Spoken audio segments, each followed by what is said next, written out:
أعوذ بالله من الشيطان الرجيم. بسم الله الرحمن الرحيم.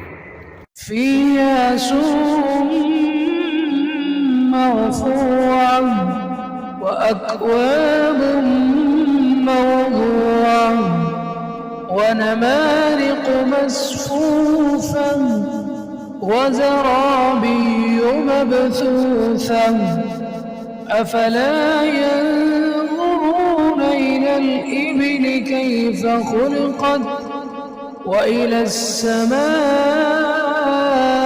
كيف رفعت وإلى الجبال كيف نصبت وإلى الأرض كيف سطحت فذكر إنما أنت مذكر لست عليهم بمسيطر إلا من تولى وكفر فيعذبه الله العذاب الأكبر إن إلينا إيابهم ثم إن علينا حسابهم.